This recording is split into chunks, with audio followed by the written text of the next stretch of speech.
Hey everybody, welcome back to the channel. Today I'm just going to do a real short video. I got my Eastlake axle out. All the other 3 axles on the machine are factory original, but this one was an Eastlake. If you've never taken an axle out before, you take the wheel off. I pulled the hub off. On a Rubicon there's a 30mm axle nut that goes on here, and it's a castle nut. It kind of looks like a castle. That comes off, and then there's a cotter pin obviously you got to take off first. This upper arm, the upper control arm, I loosen up the back 2 bolts. It's 14mm and this is 14mm. Loosen it up, or actually take this one off and then loosen this back one up.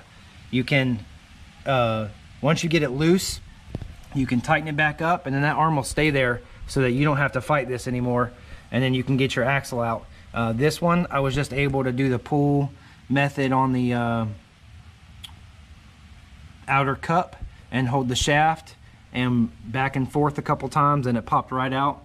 So it's still pretty clean in there. I will put some grease or something to try to grease those splines and prevent it from getting rusted.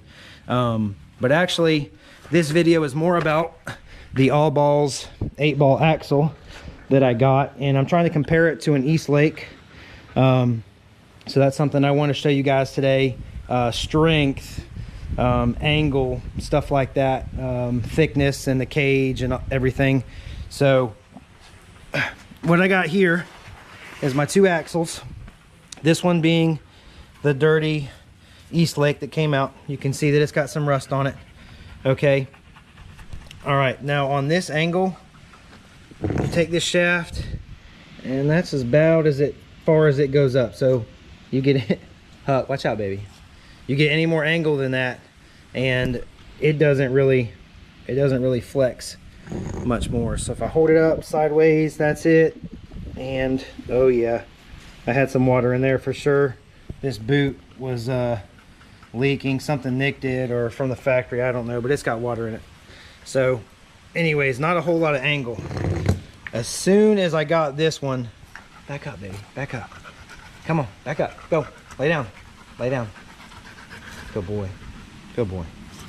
Oh, and there he goes. All right, so on this one, if you look at it, if you are just comparing the size, it doesn't really look impressive. It actually looks funny that there's this weird little missing spot right here compared to this one. It almost looks like you would look at that one and think that it's bigger. But this $160 all balls axle, dude, watch this. Watch the angle that this thing has. Way more angle than a Eastlake. Way more angle than an Eastlake. So I think these are definitely going to be better, stronger. Right on here, you can see where it says all balls racing 8-ball. The shaft feels thicker. It is nice, but this angle, that's awesome for a stock one, and not going to a 250. Actually they only make $535 level 2 axles for the Rubicons, but that's pretty sweet angle that you can get out of this outer cup right here. And even the inner moves a pretty good amount. I don't know, it's probably got 25-30 degrees of range, something like that, but this outer cup has a lot of range.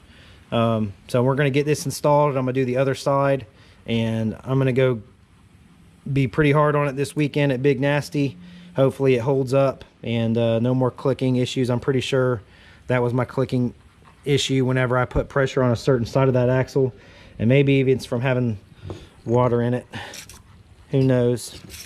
I could hear the water when I was pulling it out, but it didn't break on me. Technically it can still be used, but not for very long. So we're gonna get this installed, and we'll get the other one installed, and I'll give you guys another update.